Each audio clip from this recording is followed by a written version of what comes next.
de la región ampular son la mayoría de los embarazos ectópicos, en un 65-80%, seguido en frecuencia o en orden de frecuencia a la porción del istmo, ¿sí? Que alcanza un 20-13%. Las otras porciones son raras.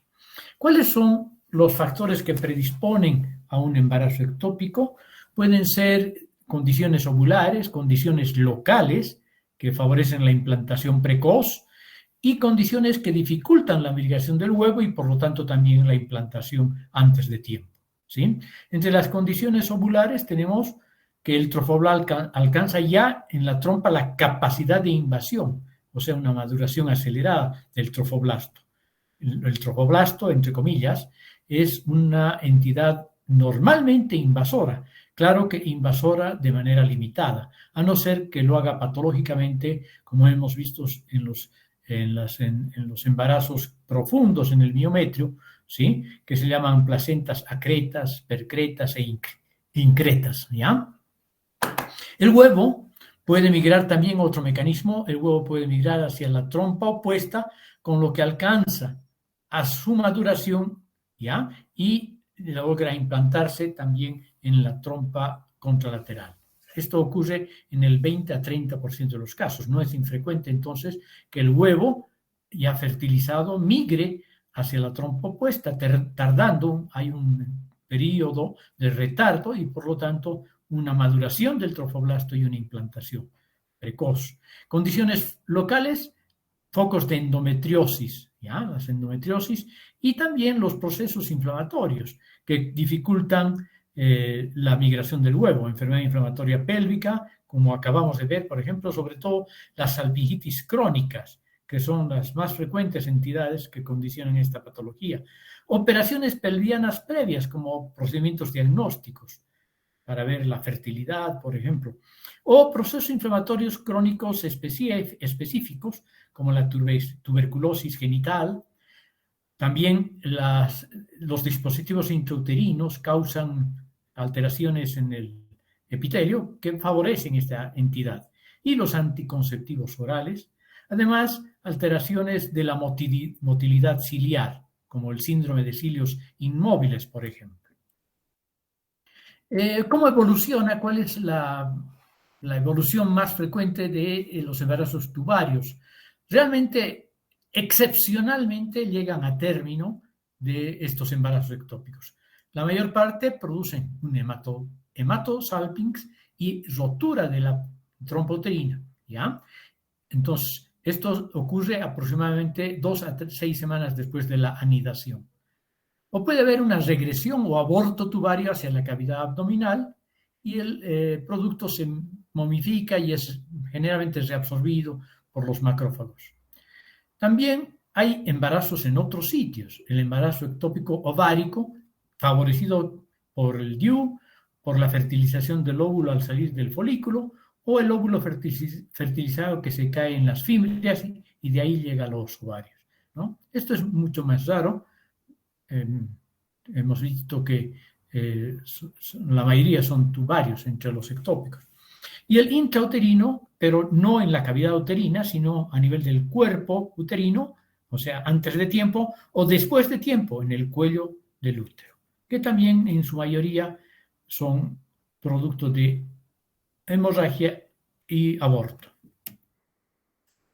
Aquí está la imagen típica de una trompa uterina dilatada, en cuya luz se observan coágulos de sangre mezclados con este material, ojalá ustedes puedan reconocerlo, membranoso y esponjoso, ¿no? Aquí, y incluso aquí se puede ver el producto dentro de un saco ovular y claro, la trompa uterina está francamente tumefacta, hemorrágica y también dentro de la luz hay hemorragia, ¿no? Casi siempre los embarazos ectópicos, sean embrionados o anembrionados, se acompañan de hematosalpinx, ¿no? Entonces, vean la descripción de una trompa clásicamente abombada, rojiza, con hemorragia, vellosidades coriales en su interior en la histología, ¿sí? Esto nos garantiza que este es un embarazo ectópico, ¿no? Cuando solo vemos hemorragia y decidua, podemos sospechar, pero no afirmar que se trata de un embarazo ectópico. Entonces, a veces puede reconocerse embrión, como hemos visto, y las células de la lámina propia tubaria tienen escasa capacidad de transformación decidual. No existe la decidualización tan importante como en la cavidad endometrial, ¿ya? En el estroma endometrial especializado. Pero esto no impide la penetración de las vellosidades a la capa muscular, por lo tanto, es más frecuente que haya compromiso muscular y hasta rotura de la pared. Luego tenemos el cáncer tubario. Las neoplasias hemos dicho que son infrecuentes, excepto los quistes, que no son verdaderas neoplasias, son dilataciones quísticas de restos embrionarios. Se consideran dos entidades, sobre todo, los de estos restos de Waltard y las hidátides de Morgagni, como hemos visto, que son los quistes paratubarios, que son muy frecuentes. Pero en cambio, en contraposición, el carcinoma tubario es poco frecuente, ¿sí? 0.2% de los tumores malignos del aparato genital femenino son carcinomas tubarios. ¿Cuáles son los criterios diagnósticos? Puesto que son tan poco frecuentes, entonces hay que tener criterios para realmente aceptarlo como un carcinoma tubario primario, ¿sí?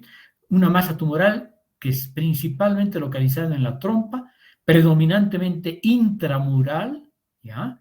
Y debe haber transición anatómica entre el tumor y la mucosa tubaria no tumoral, no normal, ¿sí? O con ligera desidualización. Hemos visto que no hay mucha desidualización.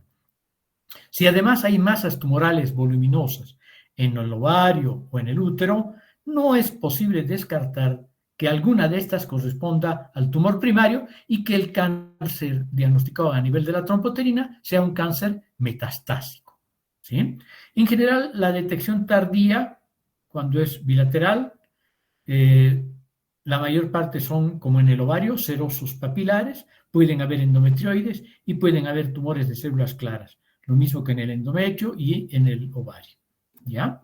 Los cánceres tubarios, entonces, desde el punto de vista histológico, son de estas características, ¿ya? Bueno, ahora sí entramos con la patología ovárica, ¿ya? En el ovario hay que considerar, producto del origen de la patología ovárica en su mayoría, al epitelio superficial, o antes denominado epitelio germinativo del ovario, que es el que tapiza toda la superficie externa del ovario, al estroma no especializado y al estroma especializado, es decir, a los folículos en crecimiento, etcétera, etcétera, incluso a los folículos que van a ir madurando o atreciándose. Y por último, a las células germinales, es decir, resultado de una neoplasia de las células germinales que darían origen al producto, ¿no?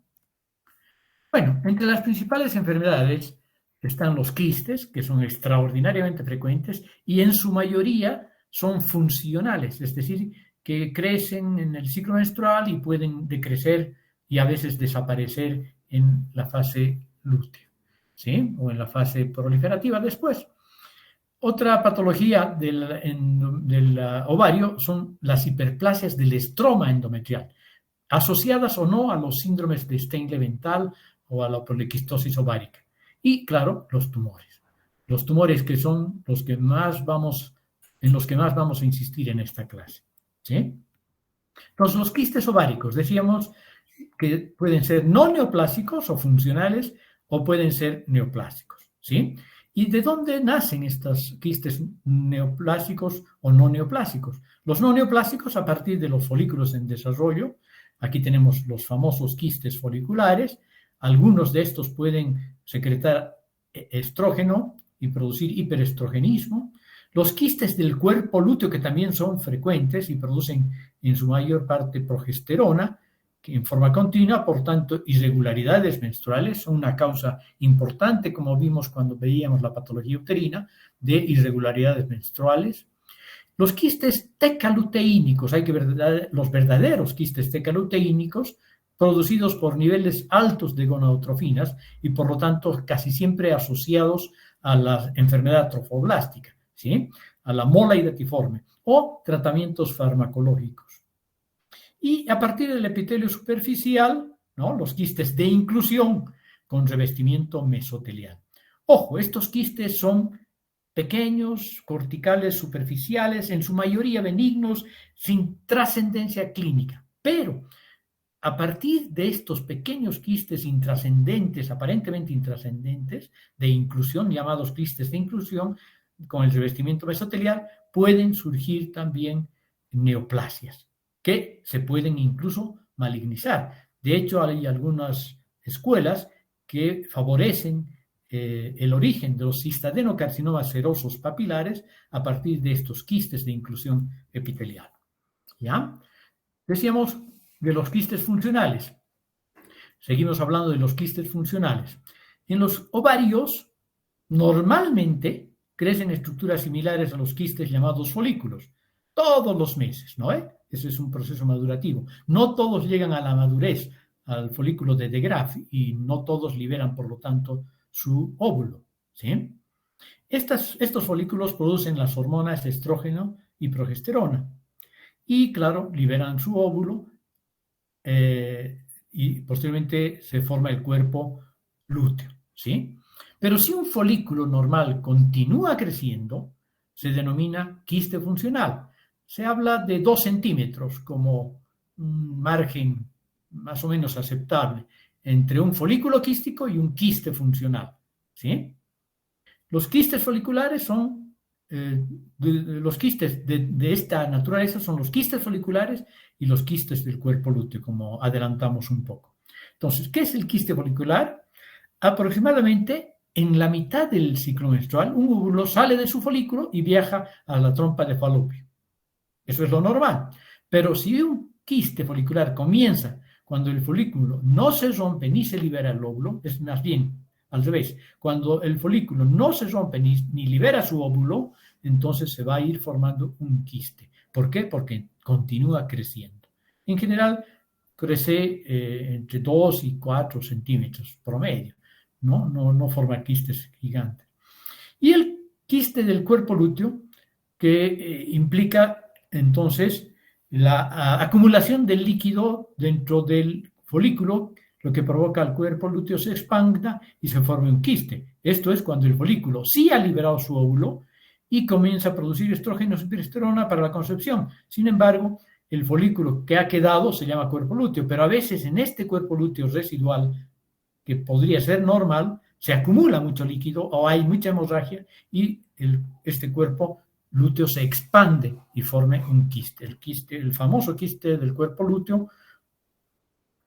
Y aquí tenemos justamente un quiste del cuerpo lúteo. Vean, reconocen la trompa uterina, reconocen el ovario y en uno de los polos un quiste con unas paredes más o menos gruesas, amarillentas, festoneadas y una superficie lúcida, brillante, blanco nacarado, que nos habla del revestimiento epitelial típico de la granulosa, ¿ya? Y la teca también, pero no están luteinizados, ¿ya? Entonces, este es el folículo quístico o quiste del cuerpo lúteo.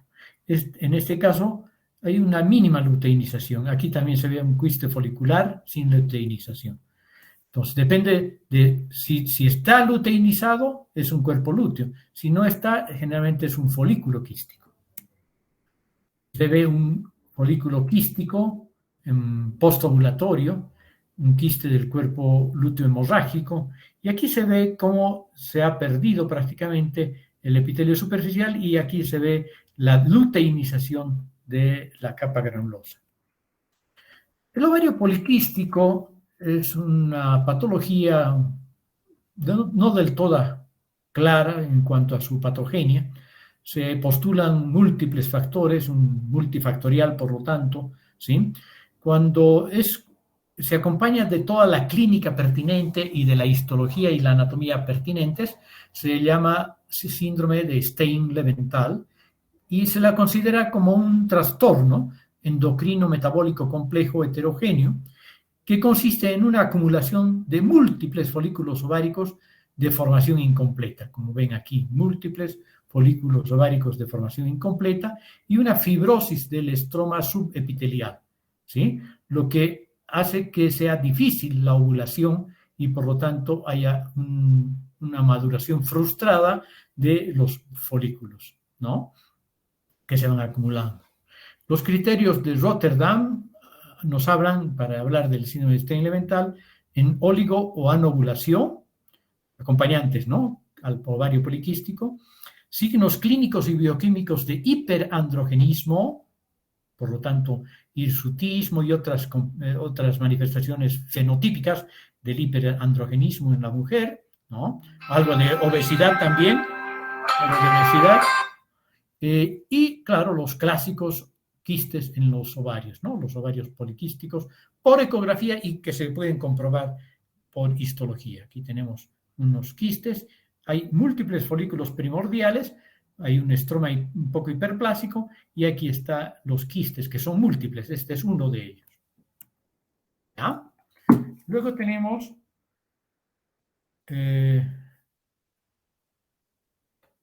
otros hallazgos característicos de esta condición son la oligomenosea, la anovulación, la infertilidad, el hirsutismo, la obesidad, como les decía.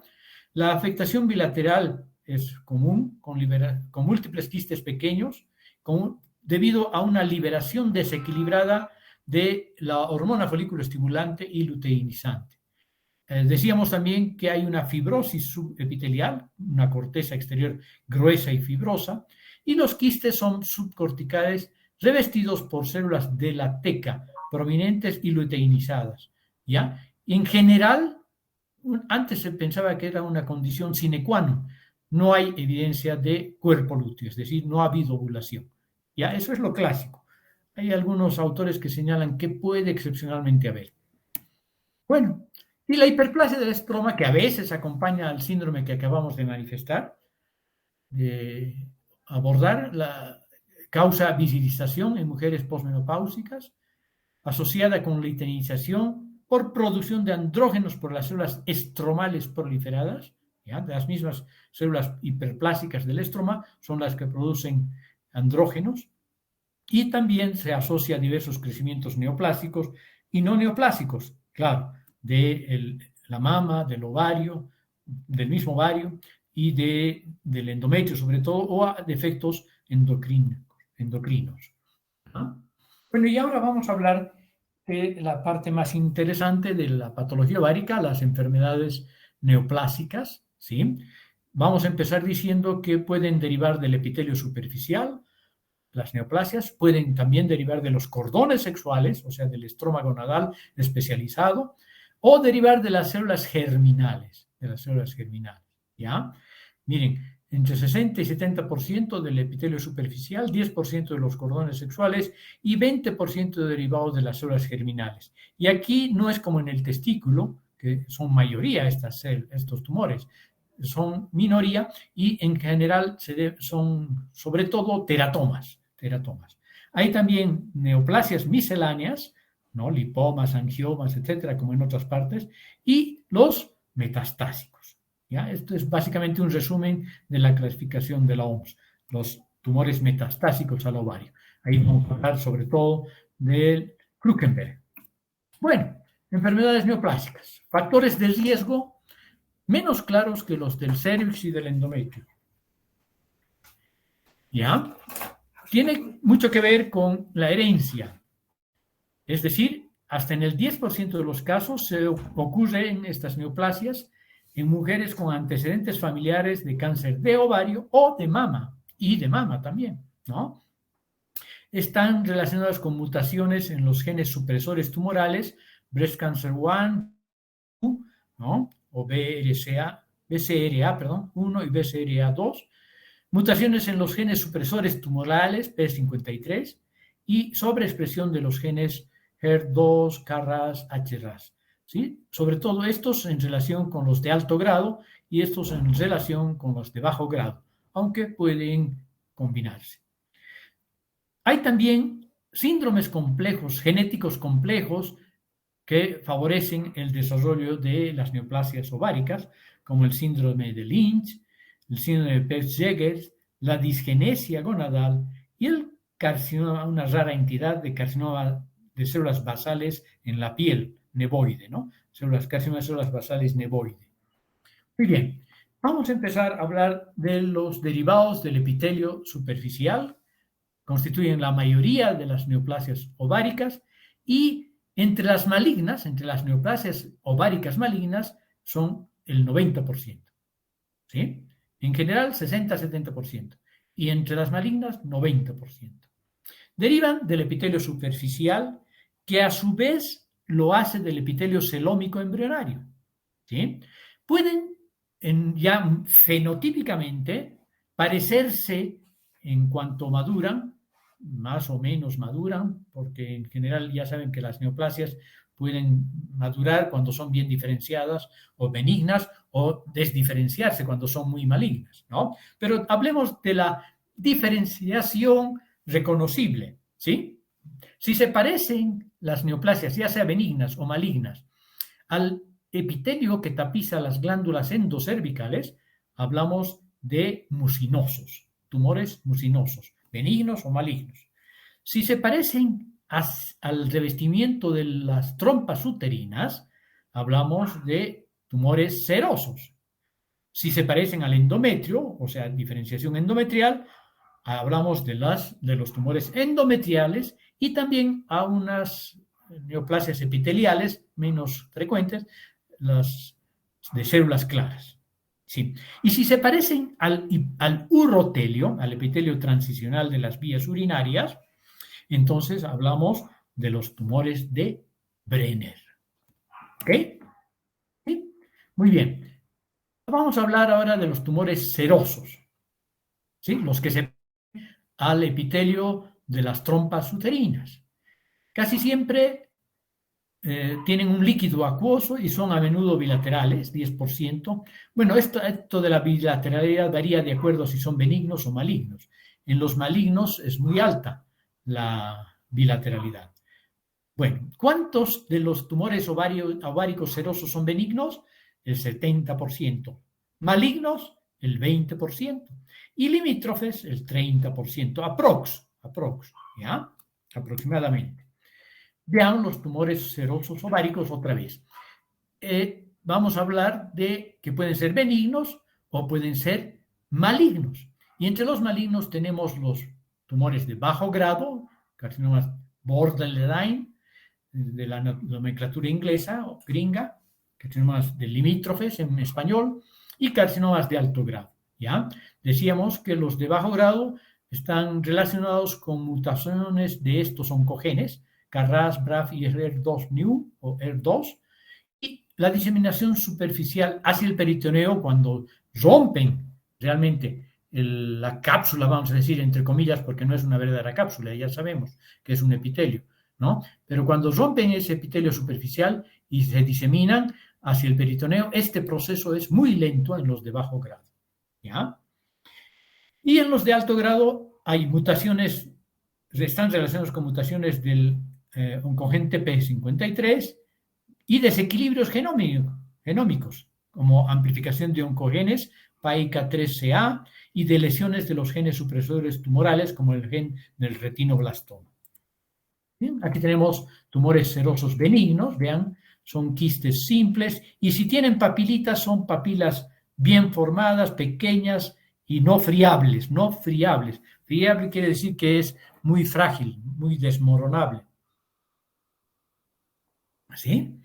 Pueden ser entonces serosos no papilares o pueden ser serosos papilares.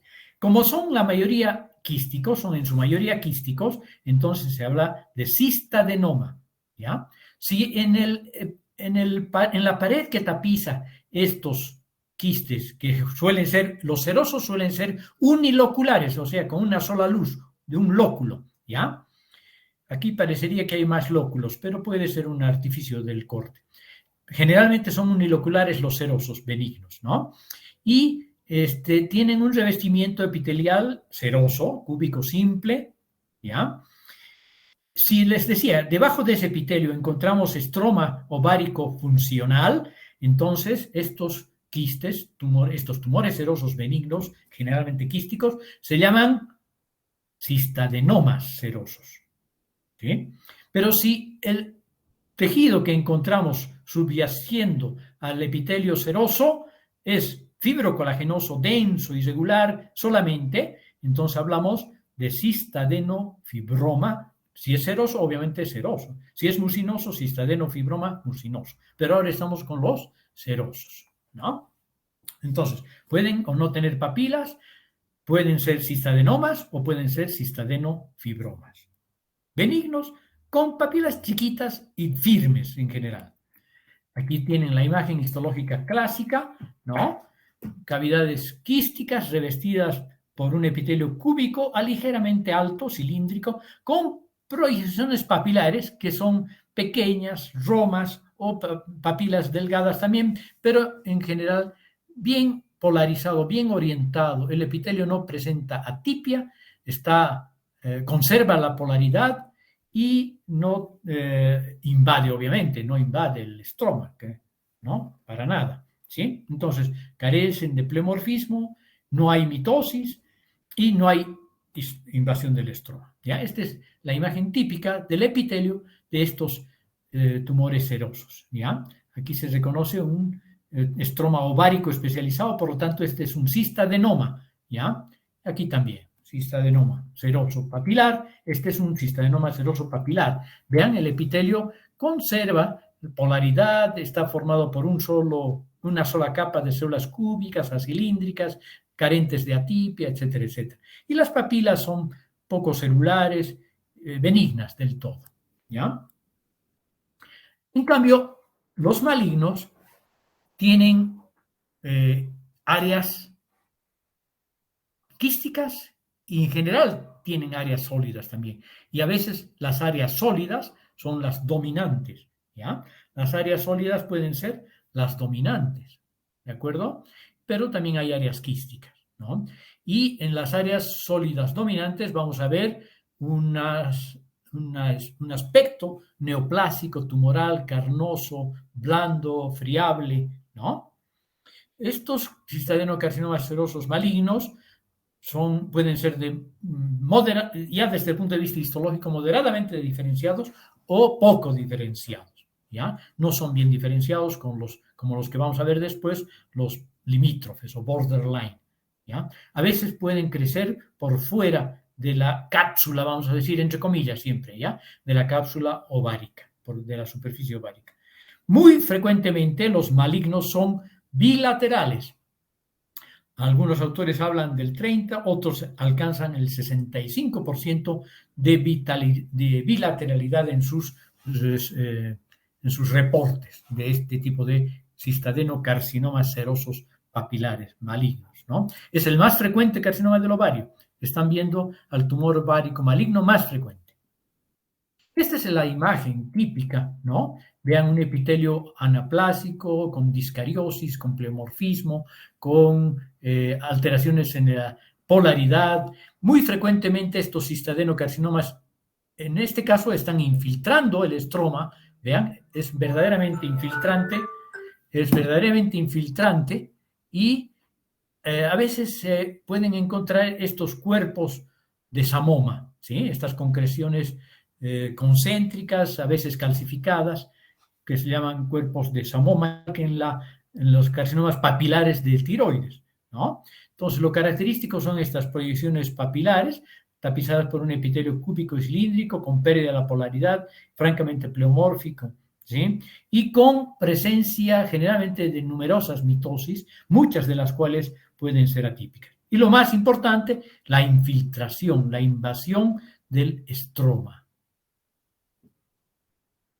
Tienen uno menos diferenciado, o sea, más indiferenciado, ¿sí? Vean, el pleomorfismo es mayor, hay estos cuerpos de samoma en formación, no son muy grandes todavía, y claro, masas sólidas, ya no están formando, aquí hay papilas, pero aquí ya casi ni se reconocen las papilas. Esto habla de poca diferenciación. Mientras menos diferenciado, más agresivo, ¿ya? Y tenemos los limítrofes, que se parecen mucho a los carcinomas, al carcinoma seroso que acabamos de ver, pero sus papilas en general no son tan numerosas como estas, pero lo más importante, que aunque sean numerosas, son menos friables, aunque también no tan menos friables como las benignas, pero lo importante es que no infiltran el estroma ovárico, ¿ya? Pueden ser bilaterales hasta en el 30% de los casos y pueden ser quísticos, como en este, mayoritariamente quísticos, o a veces mixtos, con nomás una importante área sólida, ¿sí? Y el epitelio es igual, es maligno, el epitelio es maligno, pero no hay invasión del estroma, ¿sí? Pleomorfismo, discariosis, mitosis, todo lo que hemos descrito en la malignidad, pero no hay invasión del estroma, ¿sí? Los mucinosos son muy parecidos, excepto por las características fenotípicas del epitelio, ¿sí? Además, suelen ser gigantes, ¿no? Son más grandes, generalmente crecen mucho estos tumores ováricos mucinosos. Suelen ser multiloculares, es decir, que tienen varias cavidades y contienen un material viscoso, gelatinoso, mucoide, pues, ¿no? Pues que son mucinosos. Pueden también, como los serosos, ser benignos, malignos y limítrofes. ¿Ya? Estos son menos frecuentes. Los benignos son frecuentemente quísticos, multiloculares, tienen un material viscoso y pegajoso, ese material mucinoso que hemos visto, hasta gelatinoso, 5% de bilateralidad y están revestidos histológicamente, como vamos a ver en la próxima diapositiva, si no me equivoco, por células cilíndricas secretoras de mucina, ¿sí? Con núcleos regulares, sin atipia, que conservan polaridad, que no tienen muchas mitosis, etcétera, etcétera. Todo lo benigno, ¿no? Vean, pueden crecer gran tamaño. Está descrito en el Robbins un tumor mucinoso, no sé si benigno o maligno, de 40 kilogramos.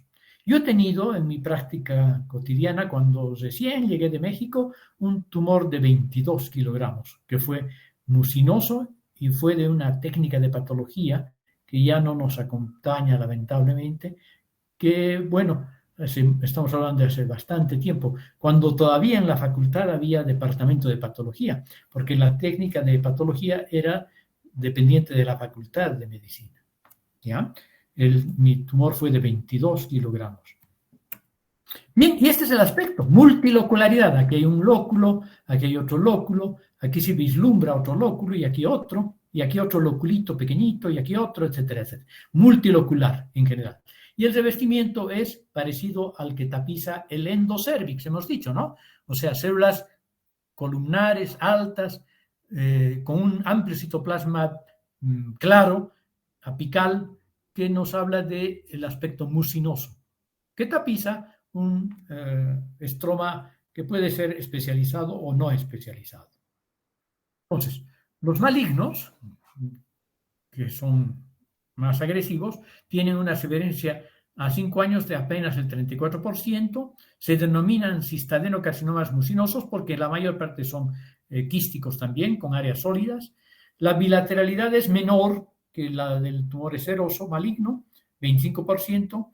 Las edades son menores también. La edad de aparición de las mujeres es menos, alrededor de 35 años, ¿sí? Mientras que de los serosos es de 45 a 60.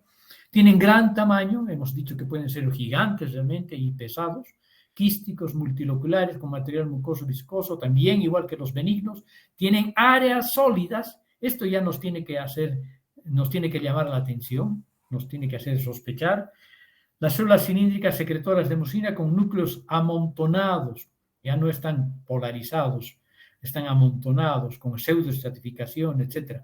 Pleomórficos, con mitosis a veces atípicas y, lo más importante, invasión del estroma ovárico. ¿Sí? Y tenemos tumores sólidos y quísticos con un epitelio mucinoso que ha perdido polaridad y que tiene atipias y pleomorfismo y discariosis. ¿Ya? Y los limítrofes, que ocurren en el 90% de los casos, la supervivencia a 10 años es del 90%, mejor dicho, son bilaterales solo en el 1% de los casos, semejan al cistadenocarcinoma mucinoso, pero falta la invasión estromal, igual que en los serosos. Estos limítrofes mucinosos son menos frecuentes que los limítrofes serosos. ¿Ya? Este es el aspecto, no son muy bonitas las fotografías. Lo importante es que no haya invasión del estroma. Luego tenemos los tumores ováricos endometrioides, ¿ya? Que pueden también ser benignos, que son muy raros, ¿sí? Los malignos y los limítrofes, que también son raros, ¿ya? Nos hablamos solamente de lo que es relativamente frecuente, carcinomas endometrioides, que son el 20% de los carcinomas ováricos, bilateralidad bastante importante, 40%, los de células claras, que son una variedad del carcinoma endometrioide, lo mismo que en el endometrio, son un poco más agresivos. La supervivencia del 40% a años, ¿sí? En general, no los de células claras, en general. Los tumores, acompañan a estos tumores endometrioides los tumores mullerianos mixtos, que es una variante de mal pronóstico, en donde se conocen elementos epiteliales de tipo endometrial, también elementos estromales, incluso cartílago y músculo esquelético, ¿sí? Metaplásicos por eso se llaman, ¿no? O mullerianos mixtos. Y aquí tenemos el carcinoma endometrioide, que es en general mejor diferenciado que los serosos y mucinosos, pero que también infiltra el estroma y también es agresivo, ¿no? Luego decíamos que los que se parecen en cuanto al componente epitelial al urotelio, del epitelio transicional de la vía urinaria, se denominan tumores de Brenner, ¿sí? Forman nidos de epitelio de tipo transicional asociado al estroma fusiforme que les rodea. Son sólidos, más que quísticos, tienen una superficie de corte firme, blanco-amarillento, ¿ya? Componente histológico epitelial con grados variables de atipia. La mayoría son benignos, hay limítrofes y hay malignos. Es muy difícil los limítrofes en este tipo de tumor. Los benignos son la mayoría, por suerte, y los malignos están en alrededor del 10%, si no me equivoco, ¿ya? Miren ustedes, este es el aspecto histológico del tumor de Brenner, vean, aquí se parece al urotelio, y el estroma que les rodea, ¿ya? Parece un epitelio de transición. Aquí hay polaridad, no hay atipia, este es un tumor de Brenner benigno, ¿ya? Luego tenemos los tumores del estroma y de los cordones sexuales. Estos tumores, muchos de ellos, son funcionales, es decir, producen hormonas, sobre todo estrógenos, ¿sí? Y por lo tanto, al producir estrógenos, provocan hiperplasia y neoplasia endometrial, ¿ya? Hablamos de los fibromas, los tecomas, los tumores de la granulosa y los tumores de células de Sertoli-Leydig. Igual que, sobre todo, en el testículo, los de la granulosa y de las células de Sertoli-Leydig. En el testículo casi no vemos fibromas y tecomas, en cambio en los ovarios sí, ¿ya? Y este es el aspecto de un fibroma. Mientras más tecoma sea el fibroma, porque generalmente son mixtos, fibrotecomas, ¿ya? Mientras más componente tecomatoso tiene, más amarillo es. Mientras menos componente tecomatoso tiene, entonces es más blanco, en este caso blanco rosado, ¿sí? Entonces tenemos que la mayoría son benignos, producen estrógenos, ¿sí? Tienen una superficie amarillenta, una superficie de corte fasciculada y desde el punto de vista histológico, si el componente fibroso es el dominante, entonces son células fusadas, ¿ya? Y si el componente tecomatoso es el dominante, tenemos células redondeadas con un amplio citoplasma cargado de lípidos, ¿no? Como vemos aquí. Aquí también, y aquí tenemos con una inmunohistoquímica de bimentina, si no me equivoco. Bueno, y aquí tenemos un fibroma con poco componente tecomatoso. Firme, duro, y aquí tenemos un alto componente de lípidos, ¿no? Y la coloración amarillenta. Este es súper más tecoma que fibroma, ¿no? Mientras que este es más fibroma que tecoma, este es más tecoma, perdón, que fibroma, ¿no? Más tecoma que fibroma. Bueno, tenemos los tumores de la granulosa. Pueden ser benignos o hasta ser agresivos según el tamaño, ¿ya?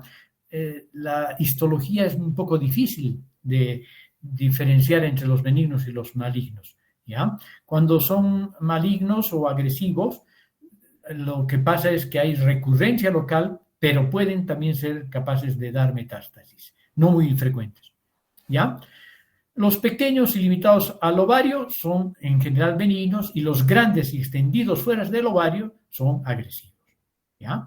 Son productores de estrógeno hasta en el 75% de los casos, macroscópicamente blandos y amarillentos, por su alto contenido en lípidos también, y derivados de las células de la granulosa de los folículos ováricos, de ahí viene su nombre, ¿no? Células pequeñitas, dispuestas en cúmulos, cordones, retículos y la frecuente presencia de estos pequeños foliculitos que remedan realmente a los folículos primordiales, que son los cuerpos de Karl-Exner, ¿no? Entonces, hay un patrón microfolicular, macrofolicular, pero también formando bandas y hojuelas difusas.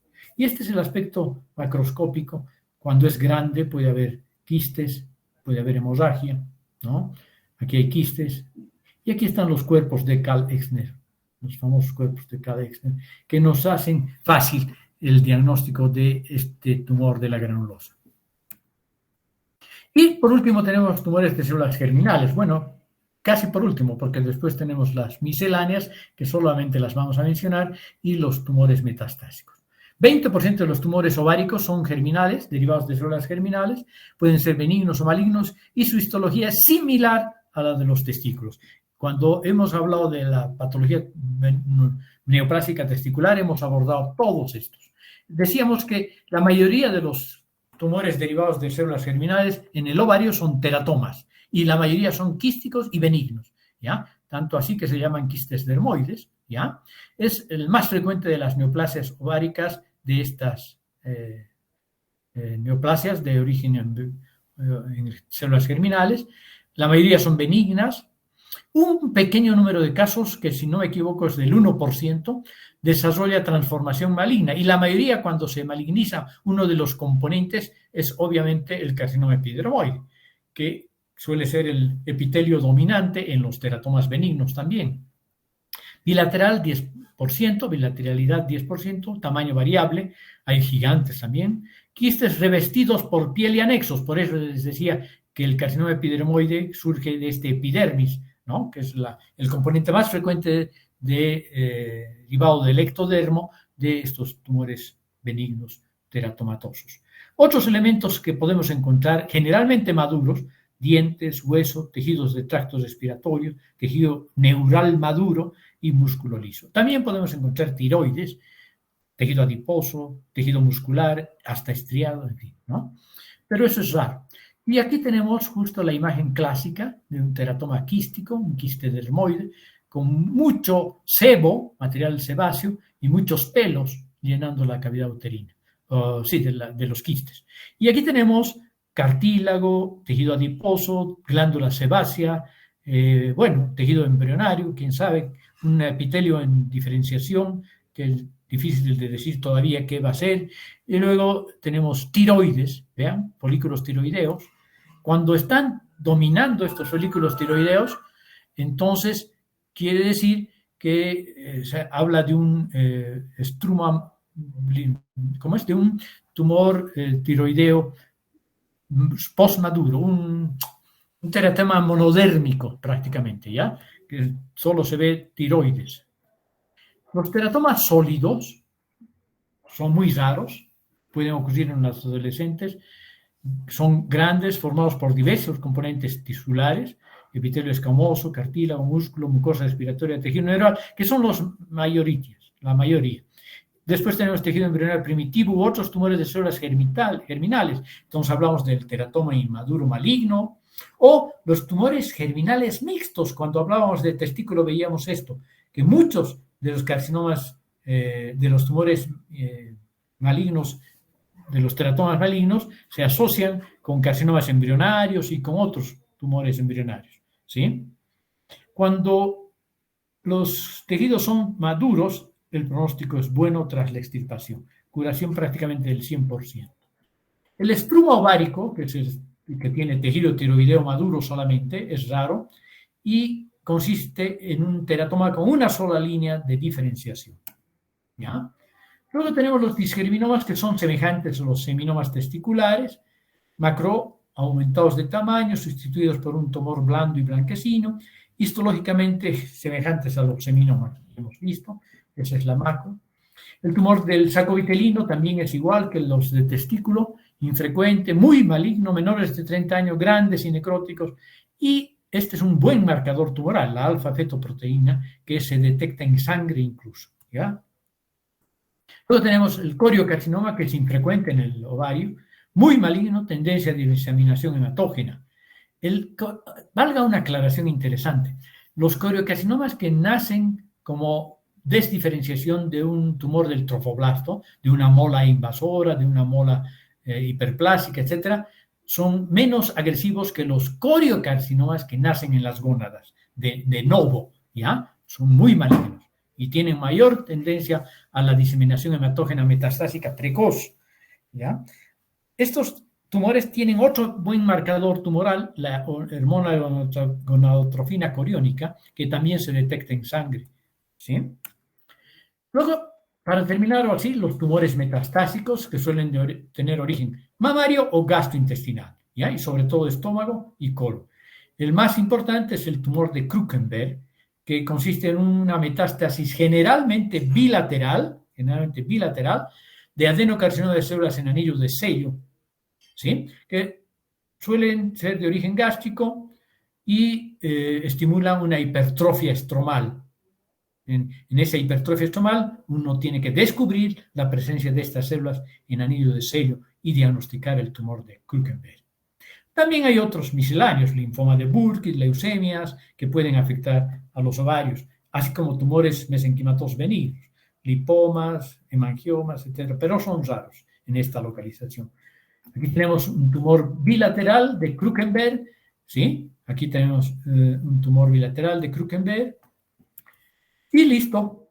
Entonces, no sé por qué no he encontrado, debería encontrar, porque es fácil encontrar las células en anillo de sello en ese estroma proliferado del ovario. Bueno, con esto hemos terminado el temario de la materia de patología, la versión de los miércoles, ¿ya? En su versión de los miércoles. Nos vemos ya directamente en el examen, ¿no? Chao, chao.